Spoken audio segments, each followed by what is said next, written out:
Good boy.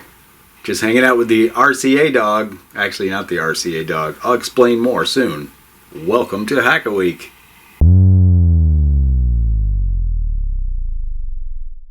Sit. Stay. Smart dog. Actually, he's a polypropylene dog, but we'll work our way up to that. So, the origins of this dog are from a real dog. In the 1880s, I guess it was, Francis Baron, French painter, painted a portrait of his dog after he passed away. He lived 11 years, and he painted a portrait of him, and then he tried to sell that portrait of the dog listening to his little, Edison-style record player.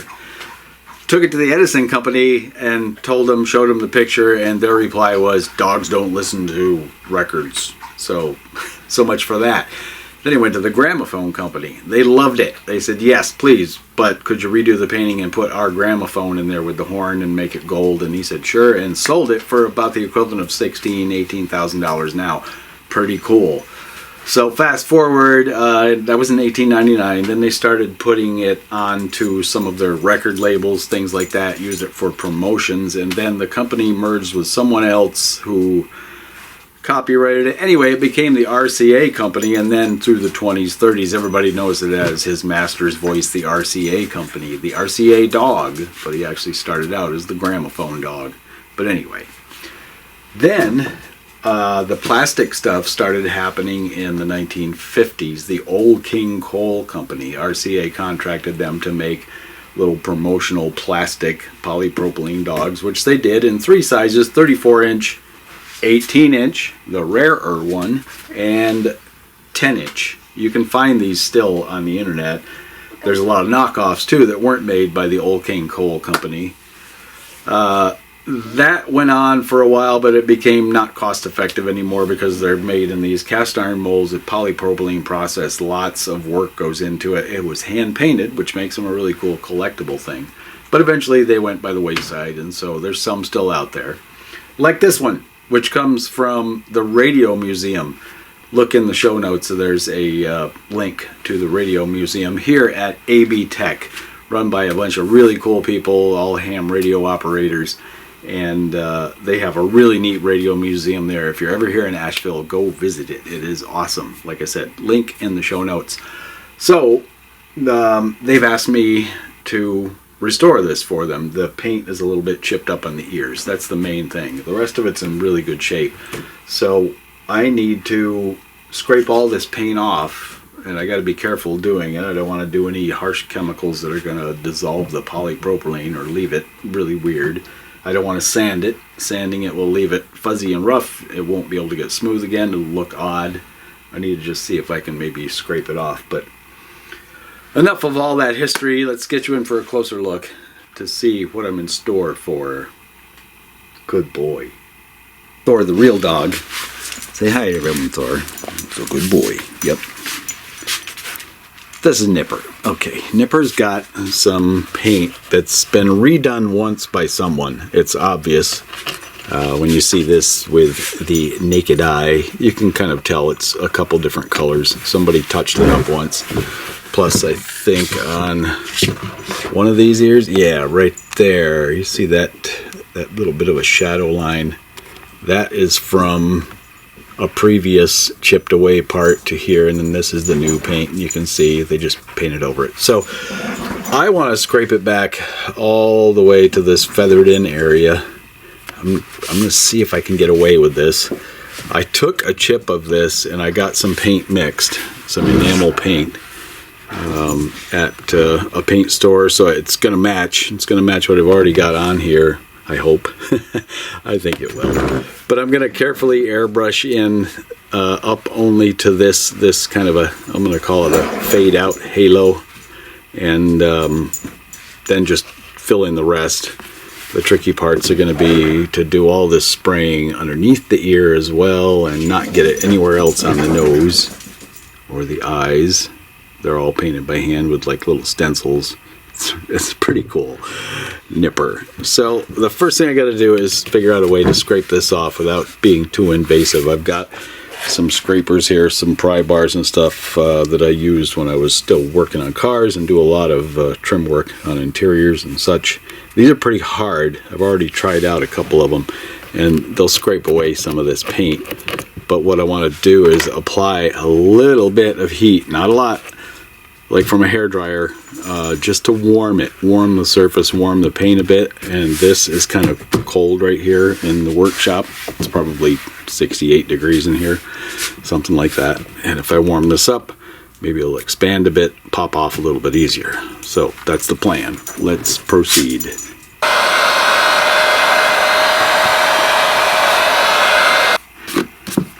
think that's gonna work out. So lots of scraping to do, and then once these are all cleaned off, then we can start worrying about paint. Before I go too much further scraping paint away, I've got some lacquer thinner on this cotton pad, and the paint I'm going to use gets thinned with lacquer thinner. So I learned the hard way a long time ago that if you put lacquer over anything that's like enamel and a different solvent, it can lift it. It'll do this orange peel weird thing. So let's just get some lacquer on here and see what happens if it does that. Lacquer fumes. Well, in doing that little bit right there, part of my cloth touched that spot, and as you can see, wiped it away. So, I made a clean spot.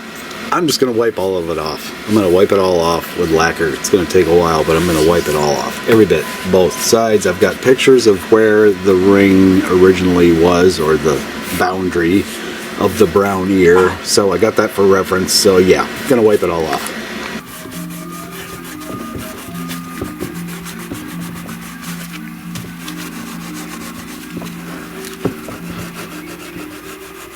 Does that feel good there, buddy? Yeah, that's a good boy right there. Okay, sure. You got it. He likes it. So you see this little streak here? That's the pigment that was staying in the dirty cloth. I got a clean one, so if I wipe it back, it cleans it up really nice. So what I did is I kind of stopped work, went around everything I'm working on, got it all nice and clean. I'm going to mask all of this off now. I do not want to accidentally bump his eye with that lacquer. That stuff's pretty thin. I could easily just wipe part of his eye away. Don't want to do that. Same thing with the collar. I want to preserve this guy. He's a rare one.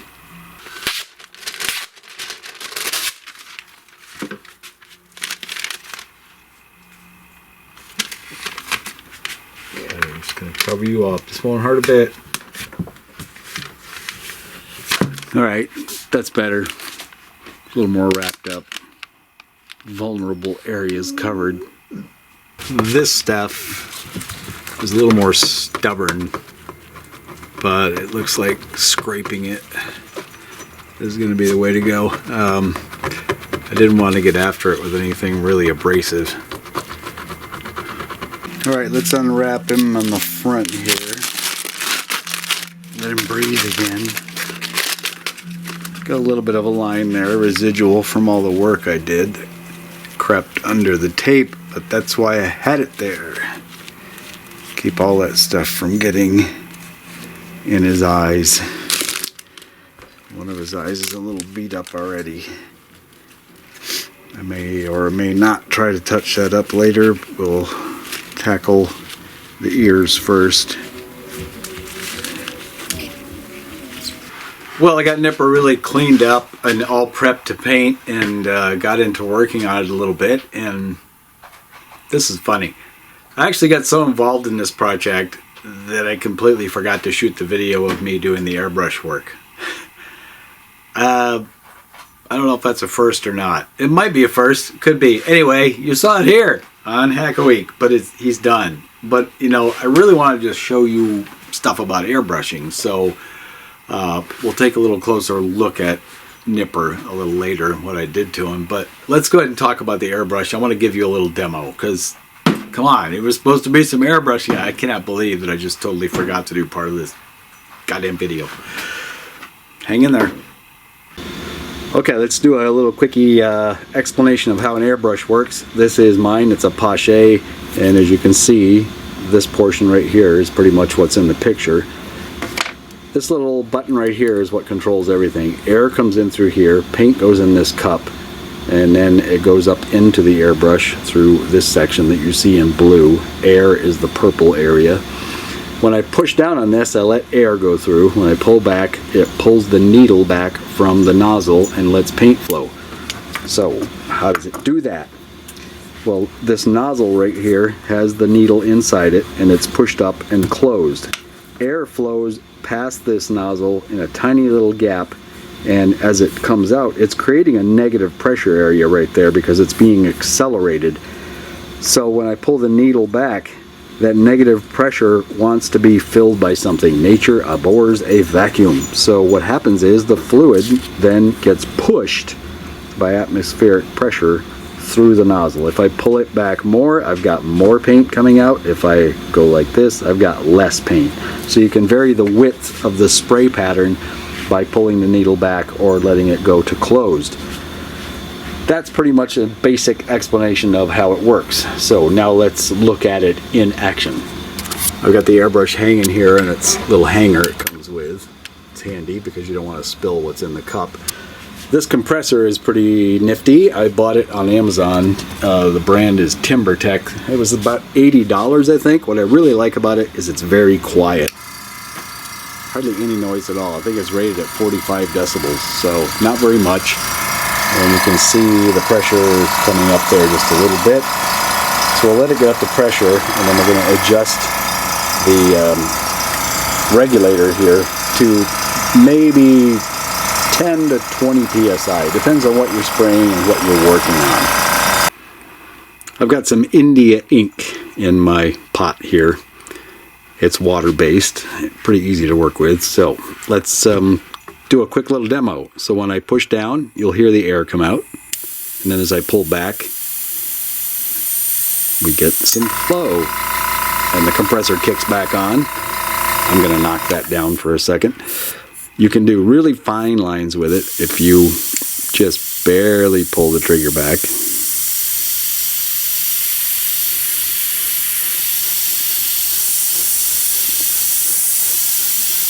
Or you can spray a lot. Get the idea? The other neat thing is when you do airbrush illustration, you can mask things off. That's a whole other topic. There's plenty of videos out there on airbrushing. I encourage you to take it up if you're artistic at all. It's kind of a dying art, and it would be nice to see people pick it up again. All of the digital programs have kind of taken over illustrating. But anyway, let's do a sphere, a shaded sphere. We're going to have the light coming from up here in the upper right corner. First thing we'll do is just go around and establish a basic outline. And we're going to work on shading the lower area furthest away from the light. Let's pull the trigger back a little more. We're going to leave a highlight on the upper right. Look at that, it's a sphere. It's pretty much that easy. And then like a box, you could maybe shade it with the dark side down here.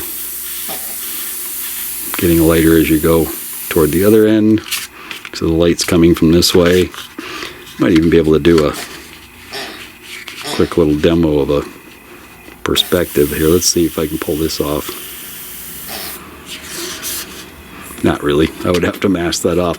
But anyway, that's the general idea of how an airbrush works. You can do all kinds of things with them. You can get really creative and create textures, and even something like this where you just want a nice speckled kind of a background on something. You'll see this in old illustrations too. It'll look this way, and guaranteed it was done by an airbrush. So that's how it works. I used it as basically just a little miniature spray gun, so I had precise control on Nipper, and he came out great. Let's take a look. So there was your quickie little inserted demo of what airbrushing is all about. And now back here and now, let's take a little closer look at Nipper. So I had to touch up, the ears. That was the main thing. So I started shooting them, I'm focused on just these parts. I had a little extra overspray. I wiped it back a bit, and then I came back with a really fine line right along here and got a nice blend on the ears, got them fully covered really well. The color match isn't too bad. I don't know what original was, because any of the samples I had, you know, were faded out, but he looks pretty good. He's got nice ears. He's a cutie. Did the collar too. I did a full resto on him. I did the collar. That's all been redone. His eyes have been touched up with the new darker paint. It was a little bit darker. That one was a little buggered up. It's okay now. Nose got a touch up. There were chunks of that missing. Didn't do anything to the mouth. Toenails, he got his little toe beans repainted. So he's looking pretty darn good. He's going to look good in the Radio Museum at AB Tech here in Asheville. If you're ever here, just go to AB Tech, ask about the Radio Museum if you're into old ham radio stuff and old electronics, radios and audio. He looks good. Nipper. He's an 18-inch version. These things are worth anywhere between $2,000, $2,700. I've seen them go for. This one could easily sell for $2,500, I think. It's nicely restored. It's pretty cool. Good boy, Nipper. You gotta be a good boy. Well, that's it for the Nipper restoration. What do you think, Thor? That's not a real dog. Oh. Thanks for watching. Don't forget to like, share, subscribe, and all that stuff. I'll be around here and there dropping some videos now and then. Not so much like I used to, but anyway, this was fun. Thanks for watching. And until next time.